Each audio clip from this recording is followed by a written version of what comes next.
Now this is where we're looking at tip design, which is our next factor. And these were all Tusker Concords that we used for our testing, and all bound up on matching arrow shafts and so forth. We did 7 different tip designs, and we did a lot of shots. We shot broadside into the ribs, and then we shot at various angles into the ribs, and we actually laid out a protractor and tracked shooting angles. So we stretched a 20-yard string out at different angles to know what angle we were impacting the ribs at, and shoot it that way. And we did the same thing on the scapula. We would do broadside on the scapula, and then we'd do at various angles into the scapula, and looking to see which tip design performed best. And overall, the Tanto tip performed by far the best. It had 27.5% more penetration than our second best tip design, which is round. It does better than any of the others in there. On the skip angle, I don't remember what the skip angle, I didn't write down what it was. It had by far the best skip angle. Now, if you could get a needle tip that wouldn't bend, it would probably have as good or maybe even better skip angle. But on the Concord we tested it, the tip would bend as soon as you, guaranteed bend as soon as you got away from a perpendicular impact.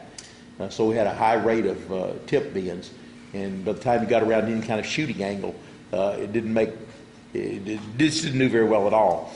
Now, skip angle is really important because, so we're talking about very rarely do you hit a bone perpendicular, but think of shooting down out of tree stands or shooting at animals at angles. They're quartering towards you or quartering away. You're going to have a steeply angular bone impact. And it's really important that that broadhead not skip off. So you want something that doesn't skip off the bone very frequently, and certainly you want it to go as far as you can possibly get it. Now, you can't get beyond about 45 degrees. That seems to be the upper limit. So and I'm not talking 45 degrees the animal, I'm talking about 45 degrees between the surface of the bone and the angle impact. When you hit that, virtually every arrow of every design is going to start showing a high frequency. That's just getting too much impact angle for the arrow to reliably bite into the bone.